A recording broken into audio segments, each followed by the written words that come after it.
జగన్మోహన్ రెడ్డి చేతిలో పరశురాముని గొడ్డలి ఉన్నదని వారి నాయకులు చెప్తున్నారు.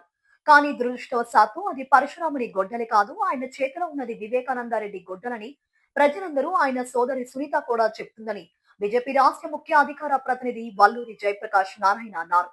గుంటూరు నగరంలోని అరండలపేటలో గల బీజేపీ కార్యాలయంలో ఏర్పాటు చేసిన మీడియా సమావేశంలో ఆయన మాట్లాడుతూ జగన్మోహన్ రెడ్డి చేతిలో ఉన్నది పరశురాముని గొడ్డలి కాదని నేను చెప్పడం లేదు, బీజేపీ పార్టీ చెప్పడం లేదన్నారు. స్వయాన ఆయన చెల్లెలు సునీత మా అన్న చేతిలో ఉన్నది వివేకానంద గొడ్డలి, పరశురాముని గొడ్డలి కాదని చెప్తుందని గుర్తు చేశారు. నేను ఒకటే హితవు చెప్తున్నాను.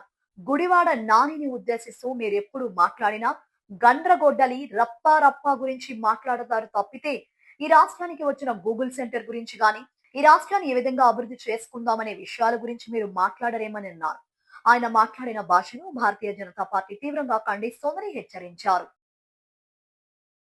గొడ్డలు ఉంది, అది పరశురాముని గొడ్డలుగా చెబుతా ఉన్నాయి. కానీ దురదృష్టవశాత్తు ప్రజలందరూ కూడా అది పరశురామ గొడ్డలు కాదు, వివేకానంద రెడ్డి గొడ్డలి అని చెప్తా ఉన్నారు. అది మేము చెప్పట్ల, భారతీయ జనతా పార్టీ చెప్పట్ల, జయప్రకాష్ నారాయణ చెప్పట్ల, వారి స్వయాన సోదరైనటువంటి సునీతమ్మ గారు చెప్పినటువంటి మాట. మా అన్న చేతిలో ఉంది వివేకానంద రెడ్డి గొడ్డలి, పరశురామ గొడ్డలి కాదు అని చెప్తాం. గుడివాడలో గుట్కా వేసుకునేటటువంటి నానికో, గుంటూరులో గుడి వెనకాల తిరిగే నాలంటోడుకో ఆయన చేతుల్లో ఏ గొడ్డలు ఉందో మాకైతే తెలియదు. కానీ వారి చెల్లి చెప్పినటువంటి మాటని మనం విశ్వసిద్దాం. ఎందుకంటే స్వయాన చెల్లి చిన్నప్పటి నుంచి కూడా ఆయన చేతుల్లో ఏముంది, ఆయన ఆలోచనలో ఏముందో తెలిసినటువంటి చెల్లి కాబట్టి అది గొడ్డలి ఖచ్చితంగా వివేకానంద రెడ్డి గొడ్డలేనని చెప్పి నేను కూడా విశ్వసిస్తున్నాను, అందరం కూడా విశ్వసిస్తున్నారు. భారతీయ జనతా పార్టీ యొక్క ఆలోచన కాదు ఇది. నేను ఒక్కటే హితవు చెబుతా ఉన్నాను ఆ గుడివాడ నాని గారికి, అయ్యా మీరు ఎప్పుడు మాట్లాడినా గండ్రగొడ్డల గురించో రప్పా గురించో మాట్లాడతారు తప్పితే ఈ రాష్ట్రానికి వచ్చిన గూగుల్ సెంటర్ గురించి మాట్లాడరు, ఈ రాష్ట్రం ఏ రకంగా అభివృద్ధి చేసుకుందాం అనే విషయాన్ని మాట్లాడరు. అంటే మీరు మాట్లాడేటటువంటి భాష ద్వారా మీది రాక్షస ఆలోచనలు అని చెప్పి ప్రజలకి తెలియచేయాలని మీ ఆలోచన అని చెప్పి మీ ఉద్దేశం అని చెప్పి నేను మిమ్మల్ని అడుగుతా ఉన్నా. ఇప్పటికైనా కనీసం 3 సంవత్సరాల పరిపాలన ఇంకా కూటమి ప్రభుత్వాన్ని బాకీ ఉంది కాబట్టి ఇప్పటికైనా ఈ రాష్ట్ర అభివృద్ధికి మీరందరూ కూడా మీ సహాయ సహకారాలు అందించండి.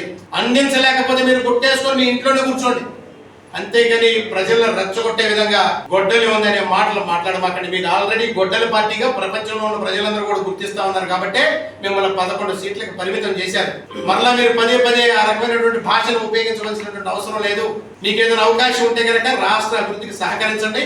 మీ నాయకుడికి చెప్పండి, ముందుగా అసెంబ్లీకి వెళ్ళి మావిగనని చెప్తాడో ఇంకేం చెప్తాడో అసెంబ్లీకి వెళ్ళి మాట్లాడమనండి.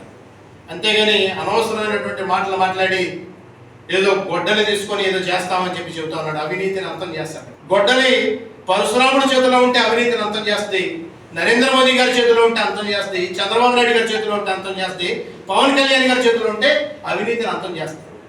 అంతేగాని జగన్మోహన్ రెడ్డి గారు లాంటిదంటే ఎవరు వాడారన్న దాన్ని బట్టి ఆ గొడ్డలి యొక్క విశిష్టత వస్తుంది తప్పితే వాడే వ్యక్తి యొక్క ఆలోచన బట్టి ఉంటుంది తప్పితే జగన్మోహన్ రెడ్డి గారు లాంటి ఒక నరహంతకుడికి అటువంటి గొడ్డలి భాష మాట్లాడే అవకాశం ఉండకూడదని చెప్పి భావిస్తూ